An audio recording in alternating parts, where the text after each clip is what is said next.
Estamos gravando para todo o Brasil! Oi vocês, o pessoal do YouTube. Sejam bem-vindos a mais um estudo do Espiritismo na Arte. Esse estudo que busca ler e entender a obra de Leon Denis, chamado com o mesmo nome do estudo, né? E agora achei, está procurando o livro, a gente continuar o nosso bate-papo. Apesar que teve uma questão que foi colocada lá no grupo, e eu acho melhor a gente discutir ou antes.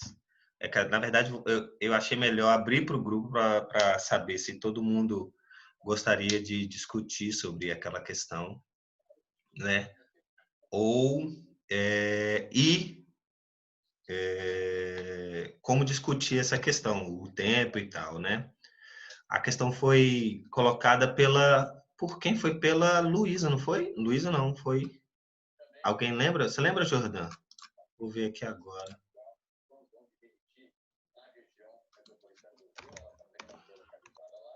Eu acho que foi... Ai, meu Deus. Laura. A Laura, exatamente, a Laura. E a Laura não tá aqui, né? Ai, Jesus. Jogou a bomba e saiu correndo. É tipo isso, né?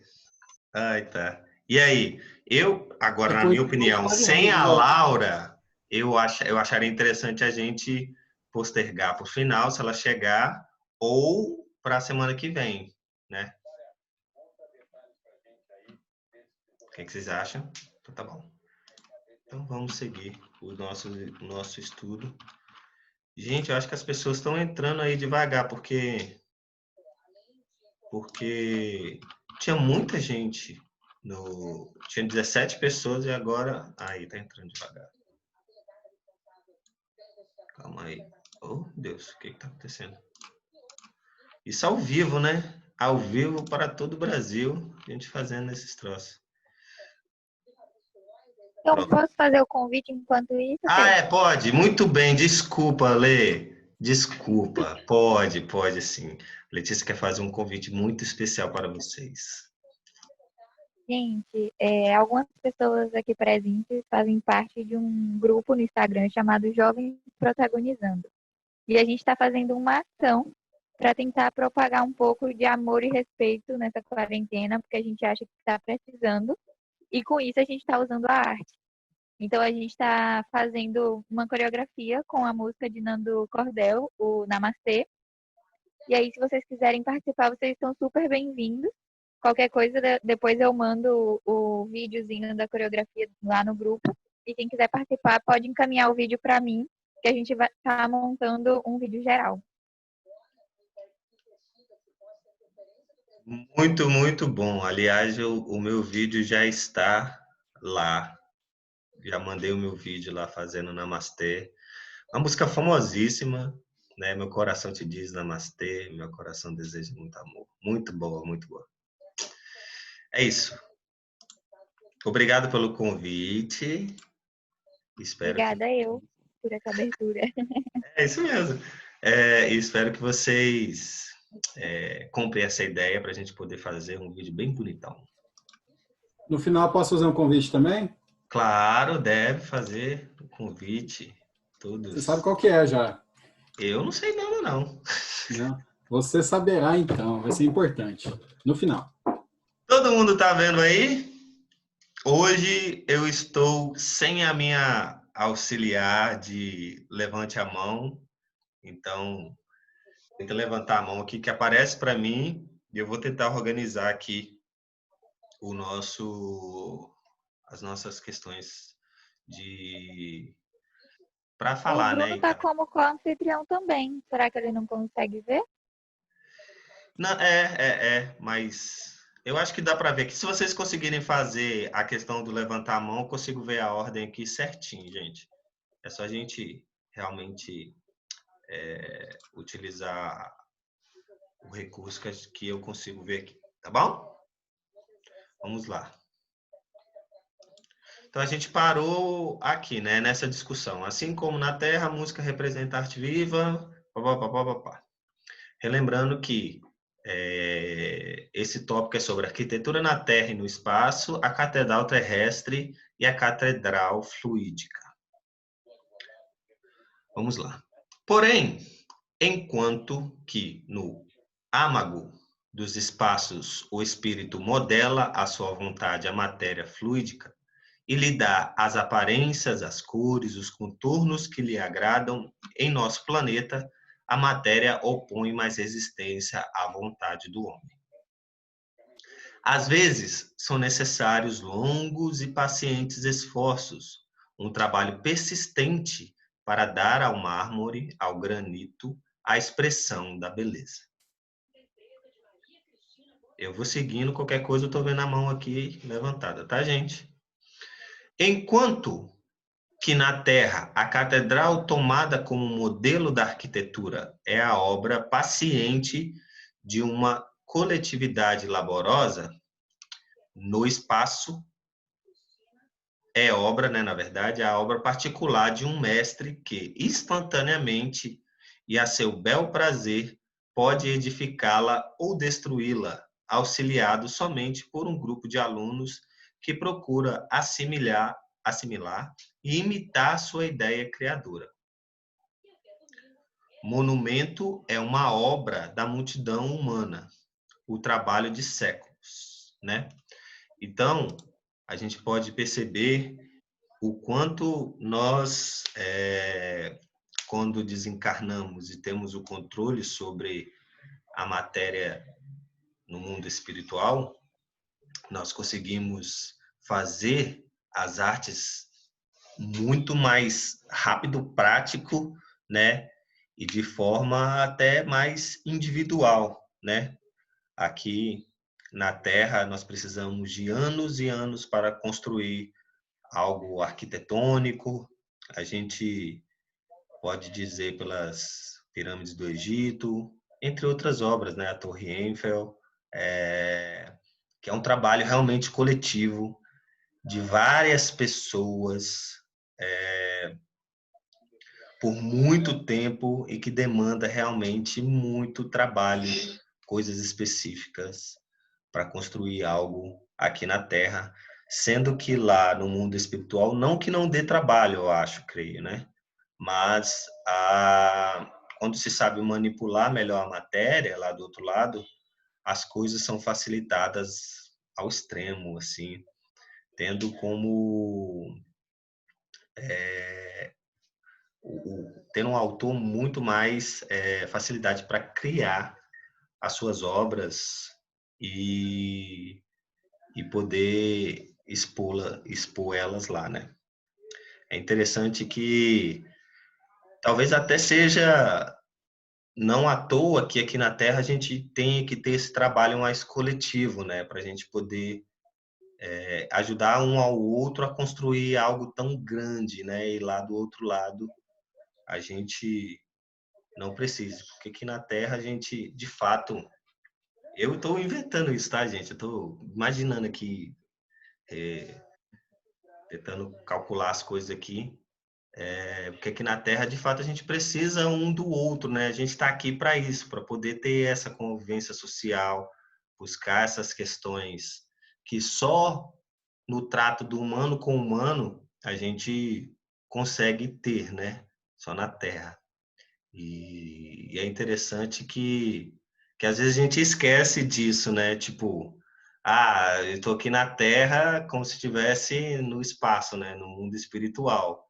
E na verdade aqui na Terra a gente está em um mundo primeiro de provas e expiações e com pessoas também que são difíceis, né? Muito difíceis. E mesmo assim ainda a gente tem que trabalhar em conjunto com essas pessoas, seja no trabalho, seja na construção de arte, seja numa banda espírita ou não, né? E a gente vê, tem muita gente aí que que trabalha e já trabalhou em grupos de arte e sabe todas as dificuldades que é lidar com outras pessoas, né? Então, assim, de fato, a gente não pode esquecer isso, que nós, né? Ou seja, eu e as outras pessoas, somos seres que erram, imperfeitos, e que estamos num mundo que é feito para isso, né? Num laboratório que a gente precisa lapidar os nossos sentimentos e lapidar a nossa relação interpessoal com as pessoas.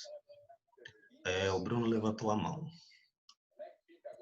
Só um negócio rapidinho que, da maneira que ele apresenta aqui e de algumas leituras que eu já tive, a impressão que me dá é que a arte, quando você está aqui na Terra,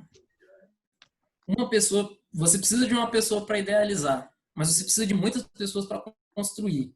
Mas, por exemplo, não necessariamente a pessoa que está levantando as vigas que vai fazer uma igreja tem ideia de que ela vai fazer uma igreja. Não que ela não saiba que ela vai fazer uma igreja, mas ela não tem a ideia da arte que ela está construindo.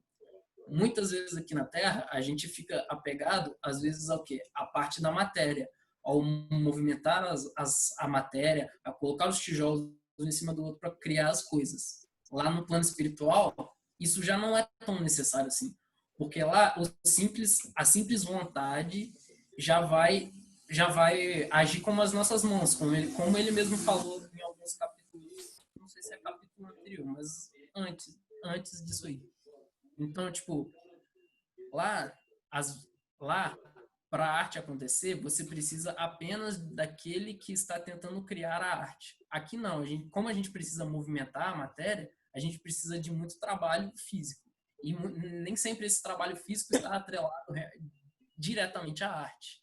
Nem sempre quem está construindo idealizou essa coisa.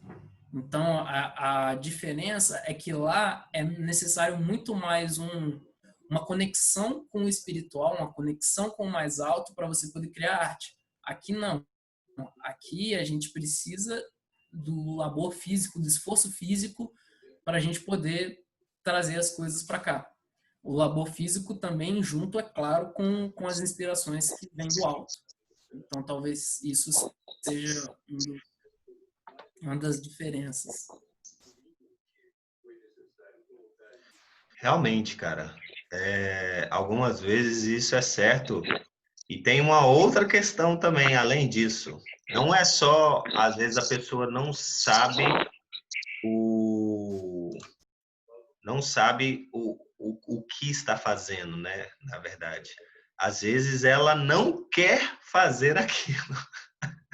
Ela não quer carregar aquela viga, ela não quer colocar o cimento ali, ela não quer talhar as coisas. E mesmo assim as coisas ainda ficam belas como são, né? Mesmo as pessoas não tendo ideia do que era aquilo ou como vai ficar no final e nem querendo estar ali ou fazer aquilo, né? Ou seja, mostra o quanto a nossa arte ainda realmente é muito imperfeita, né? Porque sabemos que sentimento é tudo nessa questão, nessa vida. Colocar sentimento naquilo que você faz toda a diferença quando você vai fazer. Edu levantou a mão. Bruninho, você pode abaixar, por favor? Saúde.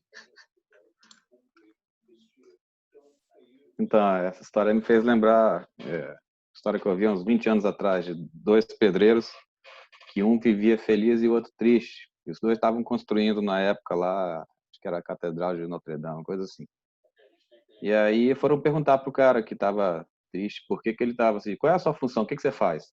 Ah, cara, muito simples, ó, pega um tijolo, bota em cima do outro, tem que estar tudo certinho, faço o alinhamento, tem que estar no prumo, tem que estar no nível, e aí eu vou colocando, assentando um tijolo em cima do outro. E o que mais você faz? Ah, depois que eu faço aqui, eu faço a massa, assento, resolvo isso aqui.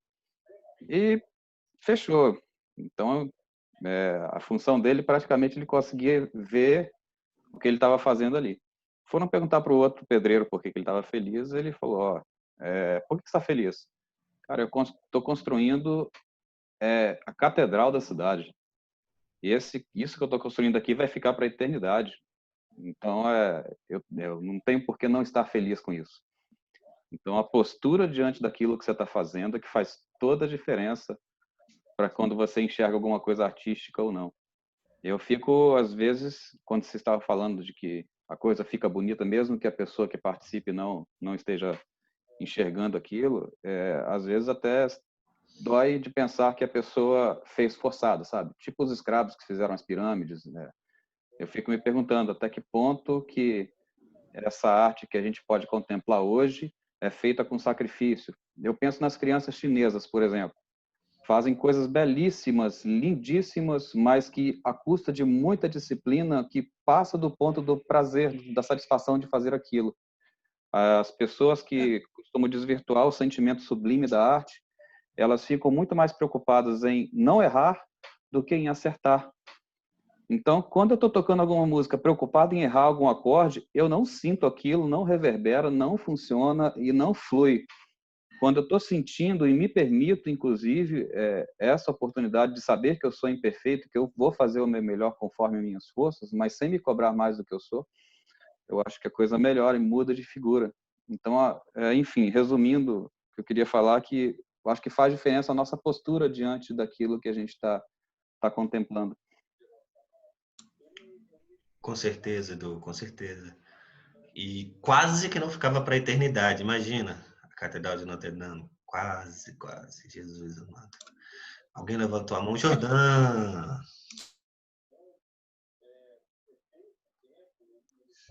E aí?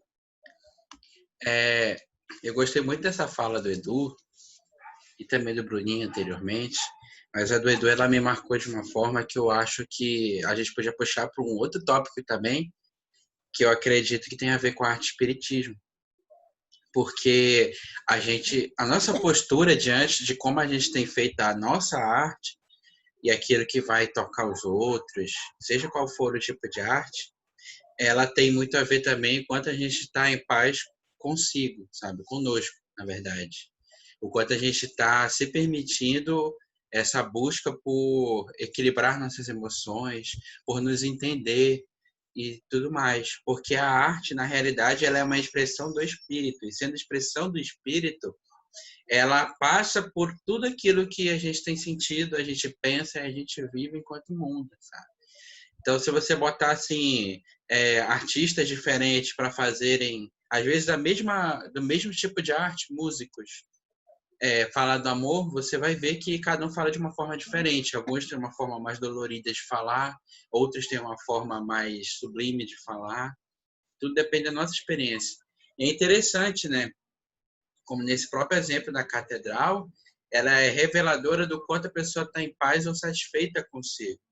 Porque se a gente for para uma perspectiva moral da questão, uma perspectiva assim de saúde mental também, a gente vai perceber que um estava feliz porque ele estava se sentindo útil, ele estava sentindo que ele estava fazendo parte de algo grande e aquilo bastava para ele. Mesmo que ele não vai ser a cara que vai aparecer e dizer isso aqui fui eu que fiz, mas ele vai saber que foi ele que fez. Enquanto o outro, talvez, eu não estou julgando, eu acho que dá para tirar uma comparação legal daí, estava pensando, poxa, eu estou fazendo só botando bloco em cima de bloco. E qual que é o sentido? E isso passa muito também por como a gente enxerga a vida, né? Porque a maneira como a gente enxerga a vida e reflete na nossa arte passa por olhar de uma forma mecânica ou de uma forma mais abrangente, sabe? Eu acho que é interessantíssimo ter essa perspectiva. O quanto que eu estou em paz comigo e isso reflete na minha vida, na minha arte, em qualquer outra coisa que eu faço. Acho que é um dos sentidos morais que a arte espírita pode proporcionar para a gente. E aí eu quero trazer um tópico em essa questão, já que vocês entraram nessa questão de modo de fazer, que é um tópico bem que foi até falado no seminário que teve na Abrarte, né? Sobre a especialização dos artistas espíritas, no caso, né? E aí eu vejo a questão que o Edu falou, que quando você toca com sentimento, e aí eu acho que essas duas questões que eu vou falar podem coexistir, saber mais se ligar ao não errar e o sentir, né? E você ter a prática de forma tão aprimorada de que você toca naturalmente ou faz naturalmente aqueles movimentos, ou toca naturalmente, ou canta naturalmente, que você consegue não se preocupar e ter a confiança de que você vai fazer aquilo de uma forma satisfatória e aí sim conseguir sentir e transmitir o que você quer com aquele tipo de arte, né? Eu acho assim, eu acho que na verdade os dois se andam juntos, essas duas questões de a gente se especializar e tal, etc, para poder fazer um trabalho melhor, né? Foi o que a gente falou, acho que na semana passada, né? Eu não sei se foi nesse grupo ou no outro. É tanto grupo que eu fico perdido. Mas, por exemplo, o médico, ele não faz, ele não estuda aquilo tudo à toa. Ele estuda porque ele precisa saber aquilo, ele precisa ter a confiança de atuar naquele momento para poder salvar vidas. É a mesma coisa com outras profissões, professor e tal, etc, né? É, e aí eu acho que é a mesma coisa com o músico e nós pensando além dessa arte comercial e etc, podemos dizer que se a gente tem ela aprimorada, né, aperfeiçoada pela gente, a gente consegue trabalhar ela de uma forma natural e assim consegue sentir e transmitir o que a gente quer transmitir, né? Vamos seguir então? Acho que não tem ninguém com a mão levantada. Não. Você quer falar, Sheila? Eu, sim, Eu não. fazer só uma leiturazinha aqui, que eu achei interessante. Platão disse que a música é uma lei moral. Ele observou que, aspas, da alma ao universo, asas à mente, fuga à imaginação, o encanto à tristeza, alegria e vida a tudo. É a essência da ordem e empresta a tudo o que é bom, justo e belo. Né? E ele diz que também que assim a pessoa que é treinada, né, na educação do ser interior, né, alguém tão treinado astutamente percebe as omissões ou falhas na arte e na natureza. E com um gosto verdadeiro, louvaria e se regozijaria e receberia em sua alma o bem. Em suma, ele se tornaria nobre e bom. Né? Quer dizer, ele fala da arte, né, de uma maneira geral, que torna, né, a arte elevada, ela torna o homem nobre e bom. E ele observou também o efeito que a música teve na sociedade em sua época. Olha só, desde Platão se observa a ação da arte, né, na sociedade. Isso é que eu achei interessante. Nossa, Sheila, quando você falou, eu pensei que era algum espírito falando, Leon Denis. Que loucura, cara. Pareceu mesmo, cara. Nossa, doideira. E é Platão. Platão. Platão. Para a gente ter ideia, às vezes a gente esquece, né, o quanto esses filósofos e artistas são bem estudados e tinham ligação realmente divina e tal. Acho que, com certeza. Aliás, eu espero que o MS trabalhe muito essas questões dos Por filósofos. favor. É. Inclusive, Posso ler só Pode. mais um pedacinho? Claro. Aristóteles, agora vamos para Aristóteles. Disse que, desde que a música comunica emoções, a música imoral pode moldar o nosso caráter para o pior. A pessoa fica imbuída da mesma paixão que a música a qual se ouve. Se durante muito tempo ele habitualmente ouvir música que desperta paixões ignóbeis, todo o seu caráter será moldado para uma forma ignóbil. Olha só.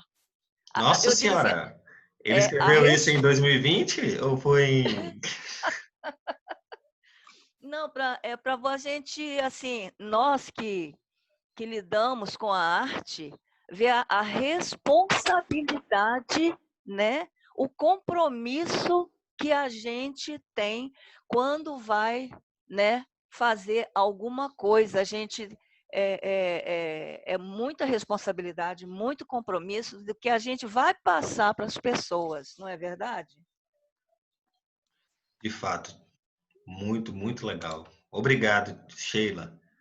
Vamos continuar aqui então? Vamos lá.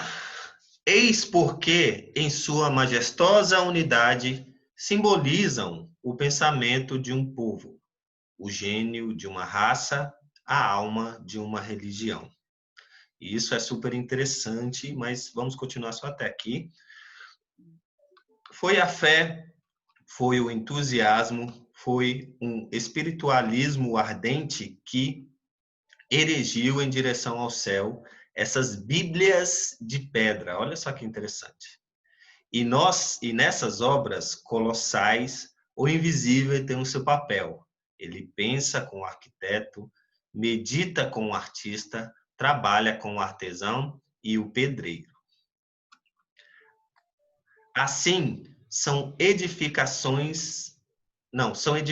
esses livros imponentes que são as catedrais e que durante séculos foram suficientes para guiar, para instruir, para consolar o espírito humano.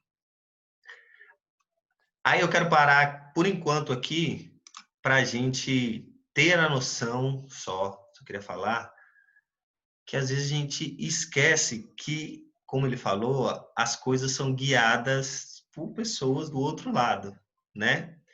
E algumas coisas, como ele mesmo disse, simbolizam o pensamento de um povo, né? De um gênio ou de uma religião. Ou seja, a gente às vezes esquece que a catedral, né? Esses monumentos, essas arquiteturas, são coisas espetaculares e de força gigantesca, cara. Um poder energético que a gente não faz ideia, né?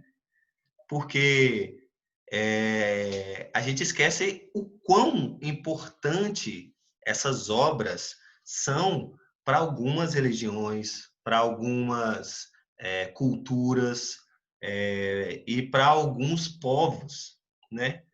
Imagina o quão importante, depois que estava pronto, aquelas arquiteturas astecas, né? Que eles faziam dali o seu templo religioso, né? Além disso, as pirâmides do Egito, né? O quão ainda é importante a Torre Eiffel, que é um símbolo francês, e que talvez a gente só entenda o significado real, talvez exista um significado, eu não sei qual que é, mas existe um significado. Não, é sério, é atual, mas talvez a gente entenda o significado mais à frente, quando a gente passar para o outro lado e entender o significado disso. As catedrais nem se fala, cara. A Catedral de Notre Dame, por exemplo, é um símbolo, cara, né? As muralhas da China. A gente às vezes perde a noção de quanto essas arquiteturas, essas coisas, são simbólicas e fazem muita diferença na vida das pessoas, né? E que isso não é à toa, porque quando ela é construída para com inspirações do outro lado e que tem, na maioria das vezes, é claro, um significado. Por exemplo, talvez a muralha da China, eu não sei, eu ficaria meio assim, se tem realmente um significado espiritual, etc., né? Porque se até Platão, não, Aristóteles disse que, e nós vemos hoje, se a gente se focar nessa arte que não nos eleva, ela é possível se fazer, então é possível também se fazer arquiteturas, creio eu, de artes, né, que não nos elevam. Paulinho levantou a mão. Matheus. Matheus? Ei, Sheila. A Torre Eiffel foi construída para celebrar os 100 anos da Revolução Francesa. Levante que alterou a estrutura política e social da França, abolindo a servidão e os direitos feudais. Nossa. Então, né, isso é muito importante. Espiritualmente, eu acho também que tem uma grande relevância, né? Obrigado. Muito obrigado. Paulinho. Cara, esqueci de abaixar, você acabou falando que ia falar, mas esse trechinho ele fica bem claro, né? O papel da espiritualidade, sem ela a gente não edifica de fato, né? Exatamente. Super importante, cara. Por isso que é importante termos sempre o orar e vigiar em nossas vidas, para que nós, como artistas, sempre possamos ter o canal ligado de uma forma boa, correta, para o bem e para o bom. Para o belo e para o bom. Bruno quer falar? Brunão. Você só falou da muralha, da grande muralha da China, que, não sei, talvez não tivesse. Mas, assim, eu lembro de uma fala que me marcou bastante, que é: a espiritualidade aproveita tudo. A gente sabe que a muralha da China foi construída tal para impedir o que os outros povos invadissem a China. Ou seja, ela foi construída numa época e num viés de proteção de guerra. Mas a gente sabe que essa muralha ela foi importante para que toda a civilização que vivia dentro dela pudesse se erguer e pudesse trazer para a gente o que ela traz até hoje. Todas as invenções, todos os pensamentos, tudo que veio desse local, que estava dentro dessa muralha, ele veio por conta dessa muralha, porque ela existia. Então, mesmo que o símbolo, a muralha, fosse algo que apenas iria proteger de guerras e que não tivesse exatamente uma ligação direta com o divino, tudo que foi feito dentro daquele local e que foi muito importante para o desenvolvimento da cultura, tanto daquele local como hoje a gente vive um mundo modernizado e globalizado, de todos os lugares do mundo, tudo que a gente tem que veio de lá, que nasceu daquela época, só existe por causa daquela muralha. Então, mesmo que seja um símbolo de guerra, ele é um símbolo também de que trouxe tudo isso para a gente. Assim como a Torre Eiffel, que ela não exatamente foi criada pensando nas coisas divinas, mas ela é o símbolo de toda a Revolução Francesa e de um advindo de novas ideias muito importantes para tudo que a gente tem hoje. Então, tipo assim, com certeza tem muita coisa da espiritualidade nesses símbolos e nessas coisas que trouxeram para a gente muitas coisas.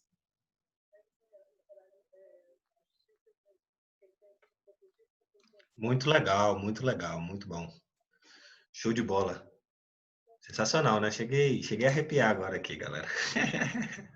Nada é à toa. Vamos seguir, então. A Catedral Terrestre. Rapaz, eu tenho que ver as horas. Tá de boa. A Catedral Terrestre serve de moldura a todas as artes. A música faz as suas imensas naves vibrarem. A pintura decora as suas paredes. A escultura a povoa de estátuas. No entanto, em seu conjunto, ela conserva a imobilidade fria e a opacidade do granito. Cara, isso eu achei sensacional e a gente agora me deu vontade de poder, todo país que eu for viajar em algum lugar, eu quero ir em uma catedral.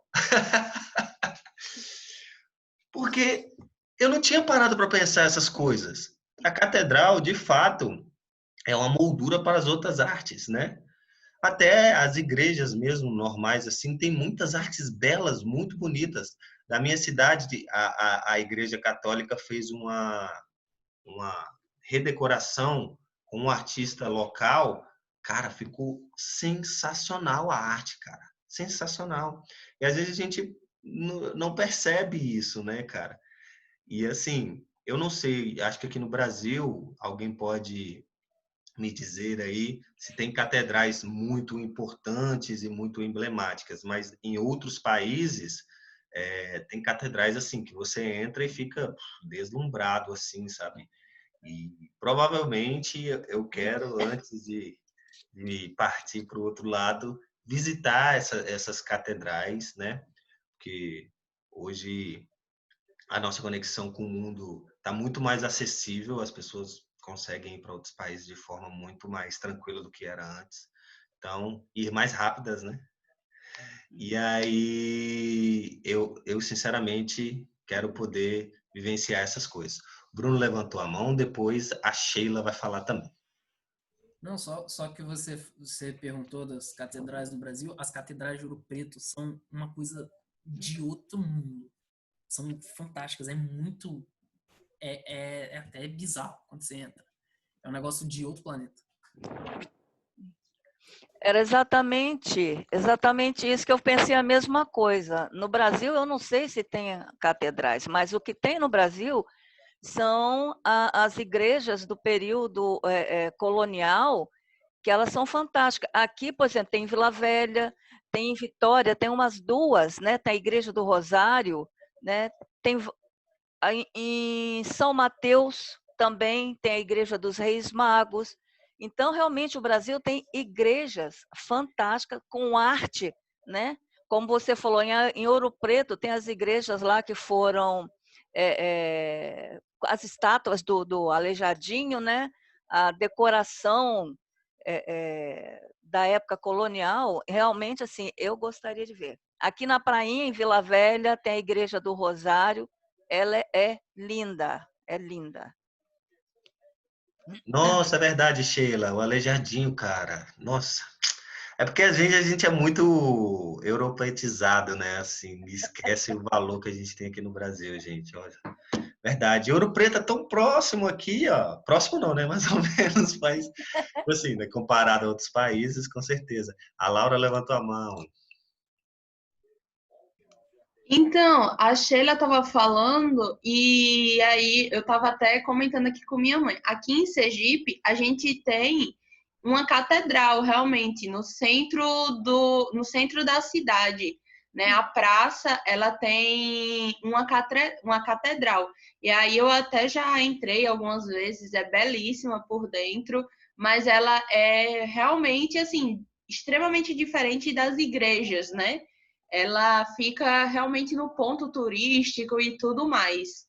Eu não sei exatamente a história dela, nunca tive essa parte mais aprofundada, mas eu sei que aqui em Sergipe tem uma catedral no centro da cidade, no caso lá no comércio. Nossa, que legal. Só para uma correção só. Em Vitória tem uma catedral, mas quando eu falei assim de não saber de catedrais tipo essas europeias, né, que são magníficas, mas também aqui em Vitória tem a catedral que não é assim tão opulenta quanto essas catedrais antigas, né? Eu me refiro às antigas da Europa, né? E outros países aí. Isso. O Edu quer falar. Eu estava escrevendo aqui, porque não sei se tinha tanta relevância, não, mas você chamou um ponto que realmente tinha me chamado a atenção. Quando você falou, poxa, Aleijadinho, a gente tem tantas coisas por aqui, às vezes a gente esquece, né? E fica focando fora, né? Então, eu tinha até começado a escrever o texto aqui, mas vou falar para vocês. A gente tem dificuldade de reconhecer a arte além das convenções que foram definidas por alguém para nós. Então, às vezes a gente reconhece arte em esculturas, reconhece arte em pintura. Eu lembro que me chamou a atenção um vídeo que eu até publiquei, coloquei no grupo a respeito da evolução da música, né, da história da música. é bem interessante, que fala sobre com pintura, com a música passando, fundo, a história toda da música. Só que, no final, quando eu parei para pensar, aquilo está refletindo a evolução da música, uma das linhas do tempo da música da corrente ocidental, da corrente europeia e tal. Mas a gente tem tantas outras formas de música que ficam fora desse contexto daquela linha que foi seguida ali. E eu ia até perguntar para as outras pessoas que estudam música, essas coisas assim, vem cá, e as outras formas de evoluções musicais, de onde que vieram outros instrumentos? Teve o Wagner para poder contribuir para a gente. Como é que a música entrou na história da civilização africana? Como é que foi no Oriente Médio? Como é que foi no Oriente, né? Na China e tal, e outras coisas que a gente não está familiarizado. Aí eu fico pensando nessas convenções de arte também, só para fechar, a respeito das coisas que o ser humano faz, né, da construção. Volta para o começo do nosso papo. E as coisas que a gente observa? E as coisas que a gente contempla também não seriam manifestações artísticas? Será que a gente está, às vezes a gente está olhando para uma questão egóica, né? De que o ser humano que construiu, que foi obra do ser humano, está esquecendo de contemplar a arte da obra da natureza como um todo, né? Até onde a gente consegue ressignificar o nosso olhar diante dessas convenções todas que foram impostas para a gente a respeito de arte? Sim, sim, sim. Muito, muito pertinente essa questão, Edu. De fato, realmente a gente é muito ligado ao Ocidente mesmo, e no caso, os africanos também, a gente não. Apesar que aqui no Brasil tem muita questão africana, né? Mas como, assim, eu não posso dizer o certo, mas tendo uma pequena conversa com um professor de música, aí vai falar coisas muito técnicas. No Ocidente, há uma questão harmônica. Então, um campo harmônico específico, onde geralmente, as músicas elas são tratadas de uma forma onde se pegue uma nota, no caso, uma tônica, eu sempre esqueço, cara, é tônica dominante e subdominante, né? Então eles pegam sempre uma dominante para depois voltar para uma tônica e ficar nesse looping, né? Te dá uma atenção com a questão tônica, com a questão tônica não, aí dominante, e aí depois resolver essa questão com a tônica, né? No Oriente não existe isso. As pessoas não pensam em resolver a música, né? Elas pensam em tocar. Então a música ela tem uma fluidez e uma estranheza para nós do Ocidente que só a gente ouvindo para ver, né? Eu escuto algumas músicas aqui do Tai Chi Chuan para fazer a prática do Tai Chi Chuan e reparo isso. Parece que a música tá naquela mesma coisa sempre, né? Ela não resolve, ela não parece que você tá naquele looping eterno, assim, flutuando eternamente na música, e é muito interessante. E já as questões africanas, aí é um chute, né, e tal. Pode ser mais ligada a questões dos tambores e não só do tambor, né, mas da percussão em si, que nos trouxe coisas riquíssimas e que encaixam em todos os tipos de música praticamente, e que é muito interessante. Lá eles fazem, quer dizer, pelo que eu não posso dizer exatamente, mas pelo que eu pela experiência, né? Eles fazem música sem precisar de toque ou de tom e tal, etc. Só fazem música mesmo com as peles, com os tambores, com as percussões, e isso também é super interessante, muito bacana, muito legal também. E às vezes a gente, mais ou menos, né? Porque aqui no Brasil, de fato, tem muita questão africana, só que oriental realmente ainda a gente tem que evoluir um pouco. Pode falar, Edu. Então, gente, eu lamento do Wagner não estar aqui, que ele que tinha muito mais propriedade para falar a respeito disso, né? Das poucas coisas que eu aprendi com ele lá, aí com outras manifestações também, outras pessoas também, muito bacanas, que trouxeram essa ideia. Música tem a ver com ritmo, né? Com cadência, não só com sonoridades. E essa ideia de ritmo, a música tem esse poder de você se conectar, né, por vibrações. O ritmo, de alguma forma, é vibração. Quando você tem pulsos, pulsos são vibrações. E essas vibrações têm a capacidade de nos harmonizar, de nos conectar. Quando todos cantam no mesmo tom, quando todos conectam o pensamento numa mesma direção, a gente consegue estabelecer essa conexão. E Wagner comentou alguma coisa a respeito das tribos africanas e tal, que estabelecia-se essa conexão através dos ritmos, da dança que faz isso também, né? No movimento, a continuidade do movimento que faz tudo isso acontecer. E aí ele estava estabelecendo essa ideia do ritmo dos instrumentos, da percussão com a batida do coração. Então é muito comum, até eu brinco com o pessoal do NEIM, com a equipe de música lá, para a gente trazer essa ideia. A primeira coisa a pausa, o silêncio, ele valoriza o som. Se a gente tocar o tempo todo, sem pausas, sem silêncio, sem você parar um pouquinho, você não dá o valor que você precisaria, que você poderia dar ao som.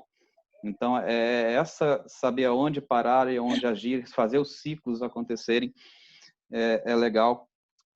Outra sacada que eu vi, que trouxeram da África, da sabedoria de lá, é a respeito dessa ideia de você conseguir, através dessa sequência de conexões e de andamentos, de cadências, você consegue estabelecer conexões espirituais até. E isso não a gente lida com isso, a gente sempre lidou com isso com muitos preconceitos estabelecidos, mas a gente esquece que a gente está se conectando o tempo todo, continuamente, com nossos mentores, com com o plano espiritual que coexiste. A gente coexiste o tempo todo, né? Nós estamos em planos diferentes, mas coexistimos. E se a gente não respeitar que existe essa conexão, independente da nossa vontade até, como é que a gente vai conseguir lidar com isso, né? E eles conseguiam fazer isso, né? Através dos ritmos. O cara falou, eu não posso tocar qualquer música em qualquer lugar. Existem coisas que são sagradas, assim como eu não vou vestir uma roupa para colocar em qualquer lugar, não vou tocar qualquer música em qualquer lugar, não vou tocar essa batida, fazer esse tipo de chamada em qualquer lugar. É o respeito aos diferentes lugares. Você tem lugar para festa, tem lugar para contemplação, tem lugar para devoção, e a gente pode sim, através da música, através dos ritmos, conseguir fazer esse ciclo de cada coisa no seu lugar, né? Mas Wagner que poderia falar isso com muito mais propriedade, gente. Rapaz, Próximas ele vai estar aqui. Se Wagner poderia falar isso com mais propriedade, vou te contar, viu, rapaz? Porque você falou com muita propriedade. Matheus? O Bruno quer falar, Sheila. Tá. Desculpa. Aí depois é você, tá bom? Desculpa.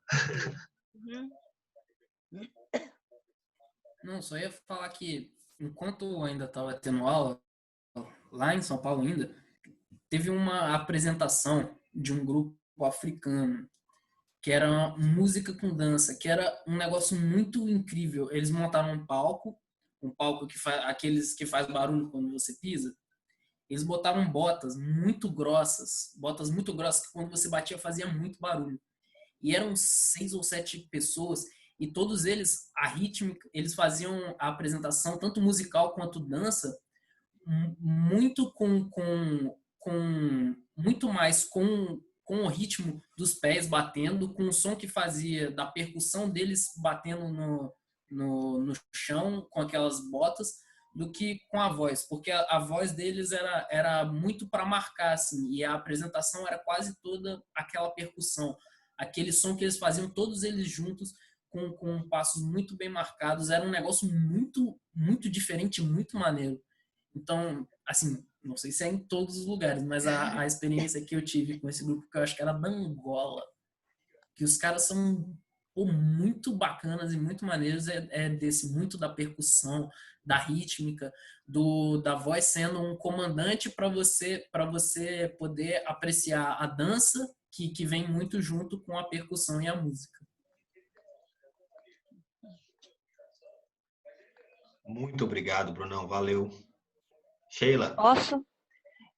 A frase não é minha, mas acho que juntou com a lição, casou com a lição de hoje. Pense nos cantos gregorianos e em como eles refletem perfeitamente a arquitetura das catedrais em que foram cantados. Olha que interessante, né? Verdade. Nossa. Isso aí tá aonde? Eu já vi essa frase em algum lugar, no livro do Leon Denis mesmo, Sheila? Não. Foi uma professora Frisbee, uma Nossa, pesquisadora, eu já vi. Cynthia Frisbee, Nossa, eu já vi essa né? frase em algum lugar e parece numa música, mas enfim. 7h28, galera. A gente vai então só acabar para a gente chegar até esse amarelo aqui. A gente discute e aí depois a gente para aqui, que a gente já sabe onde a gente parou nesse amarelinho aqui. Tá bom? Que é só essa parte aqui, né? O papel fundamental da arte é exprimir a vida em toda a sua potência, em sua graça e em sua beleza. Ora, a vida é movimento. Ora, a vida é movimento. E nisso exatamente reside a principal dificuldade da arte humana, que apenas pela música pode reproduzir um movimento. Eu marquei esse em amarelo exatamente pela discussão que a gente teve na aula passada, né? Que para mim, o Bruno e o Humberto falou que ele estava querendo se expressar de uma outra forma, né? No movimento de uma outra forma. Mas aí eu levei muito ao pé da letra, achando que meio que discordando, e trouxe em amarelo para a gente discutir, né? Que eu acho que, por exemplo, a dança pode ser um exemplo também que pode reproduzir a arte em movimento, na minha opinião. E aí eu já coloco essa questão, já falando da coisa que eu falei na aula passada, na estudo passado, que na maioria das vezes, para se ter uma dança, precisa se ter uma música, e logo, com essa interligação, de fato, a música expressa movimento juntamente com a dança, né? E eu acho que alguém falou, quando o livro foi escrito, se eu não me engano, eu acho que a dança não era considerada uma arte ainda e tal, etc. Então, a gente sempre tem que ver toda essa questão. Como cientistas espíritas que somos e temos que ser, temos que pesquisar o contexto, né, e etc e tal. Não podemos usar piamente, por exemplo, Piaget em tudo que a gente faz, né? Às vezes tem pessoas que misturam Vygotsky, Piaget, quem é pedagogo e professor sabe disso. Vamos, o Jordão quer falar. Na hora que eu li essa partezinha amarelo, eu entendi ele, mas eu discordei um pouco. Eu entendi que ele está querendo falar que, por exemplo, até eu peguei mais embaixo, ele fala que a estátua, a catedral e afins, elas produzem um movimento internamente na gente, ou seja, é um movimento de quem faz, e a partir dali, essa arte, ela impacta a gente. Enquanto a música é uma arte que acontece ao vivo para que ocorra um impacto, ou hoje em dia na gravação, para que ocorra um impacto. Só que eu lembrei do teatro, sabe? Do teatro, da poesia, que hoje em dia também a gente tem a galera que apresenta a poesia, como é o caso do slam e outras questões, que ela tem movimento, ela tem essa interpretação, e muitas vezes a interpretação é o essencial para que aquela palavra chegue na pessoa e dê um impacto. Então, é nesse ponto que eu dou uma discordada, porque eu não acho que a música é o único meio de movimento que causa impacto. Quando a gente se movimenta numa interpretação, seja ela através de uma poesia, de um texto, de uma cena, muitas vezes não precisa... A música é perfeita para dar uma ambientação e dar essa força, mas ela existe sem a música também. Como foi o exemplo do Eméias. Teve momentos em que as cenas causavam impacto por si só, mesmo sem uma trilha sonora. Eu acho interessante pontuar essa perspectiva também, né, de que o teatro é movimento, a poesia também é um movimento que causa essa força, assim, nessa expressão, nessa potência, sabe? Acho que talvez o movimento também está nessa fala dele aqui, ó. Ela conserva a imobilidade fria e a como é que é? Ai, Jesus. Ah, tá. Opacidade. Opacidade. É porque o quadrinho estava aqui do lado, não dava para ver. E aí talvez seja essa questão, né? É como se fosse uma arte viva, né? Realmente ela está em movimento. E aí eu acho que como ele está tratando de catedral e juntamente comparando com a música, pelo menos é isso que eu interpretei até este momento, acho que ele queria mostrar que a catedral ela é estática, né? A arte está ali estática, não tem movimento, e já a música ela realmente tem um movimento. É tanto que até agora eu não vi nada relacionado à dança nesse livro, né? Mas pode ser que mais para frente a gente veja. Então, pode ser essa questão também. E como a gente disse, a dança naquela época não era tratada como arte, tal, etc. Apesar que eu não sei quanto, mas o balé é um tipo de dança muito antigo e que interpreta coisas lindíssimas há muito tempo. É estranho. Enfim, galera, são 7h34, estamos na hora. Queria agradecer a cada um. Laura, não sei se ela está aí ainda. Ah, tá. A gente, no início, iria discutir a sua questão que você colocou lá na... Ah, Paulinho, obrigado, hein? Ainda bem que você lembrou para dar um recadinho, senão eu ia esquecer. Sobre a questão que você enviou lá, da questão e sobre a resposta. A gente ia discutir, mas você não estava. Aí a gente achou que não seria proveitoso, principalmente para você que fez a questão, a gente discutir. E aí a gente achou por bem discutir na próxima aula. Ok? Dá um ok aí para a gente, só para a gente ter uma ideia. Você respondeu no chat, não. Tá? Não sei. E aí, a gente discute na próxima aula essa questão. Vou até favoritar lá logo para a gente responder. Paulinho quer dar o recadinho dele. Eu não sei o que é, não faço ideia.